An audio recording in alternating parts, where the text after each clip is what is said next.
Звичайно, надвідповідально давати інтерв'ю, говорити такі особливо святкові дні, День Державного прапора, День Незалежності України, та ще й напроти пам'ятника Тараса Григоровича Шевченка, тому що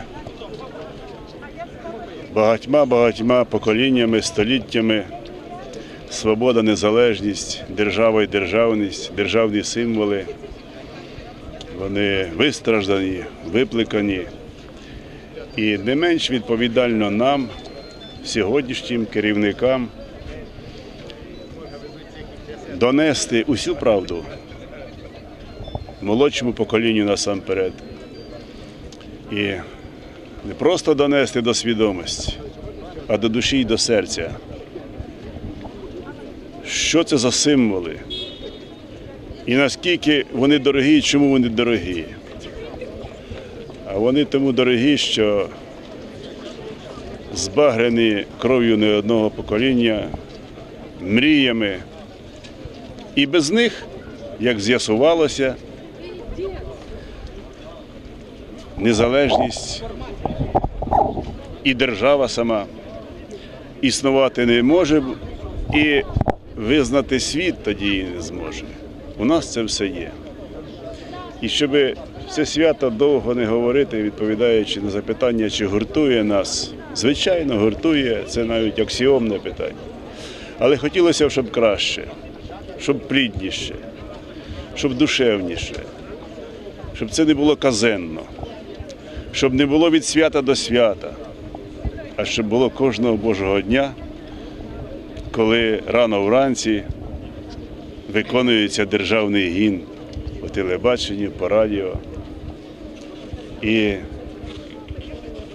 зовсім не гріх, а навпаки, в цей час не тільки Богу помолитися, а смирненько постояти, подумати і послухати цих 1,5 хвилини державний гімн і подивитися на прапор, який, звичайно, має бути в кожній оселі.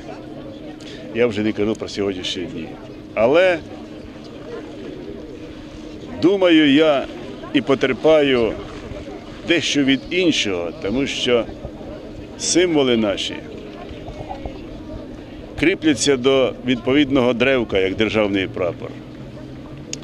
Дуже хочеться, щоб це древко було міцним.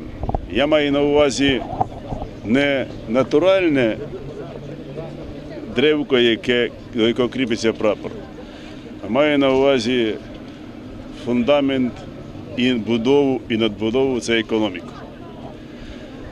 Звичайно, була б краща, міцніша економіка, економіка не тільки держави, а й бюджет кожної сім'ї, родини, кожної людини, то тоді і символ, і прапор, і гімн, і сама держава вона сприймається людиною краще.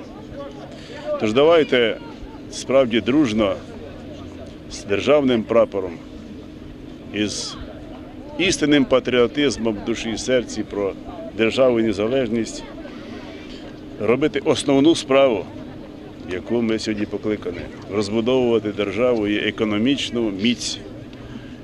І саме оця складова економіка допоможе усьому світові нас розуміти, нас поважати, нами цікавитися, до нас їхати, інвестиції вкладати і багато того, що дозволяє. Хоча застереження може бути інше від наших батьків, які слухають зараз нас, чи будуть слухати. Були періоди страшенної розрухи, були роки лихоліть, воєн, мільйонні смерті. Після війни страшенна розруха. А як це гуртувало народ? Які люди були дружні, які взаємовідповідальні, як дружив сусід з сусідом, як толокою спочатку там землянку робили, щоб можна було десь дітей сховати від негоди, а потім і хатину спинали всією громадою, всім селом, як заповів Тарас Григорович Шевченко, біля пам'ятника ми його стоїмо. То я хочу в цей день просто всім нам нагадати, що навіщо нам тільки гуртуватися на неприємностях, на біді, на лихолітті. Давайте гуртуватися на добрі, на благополуччі і зводити свій дім, який є держава Україна,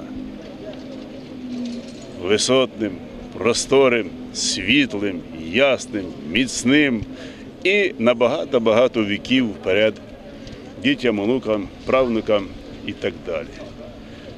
Ось така відповідь вам, ось такі роздуми вслух, ось такі бажання, такі прагнення, так як відчуває моя душа і моє особисте серце, не тільки як голови адміністрації, а як просто людини, патріота, який хоче добра собі і всім людям.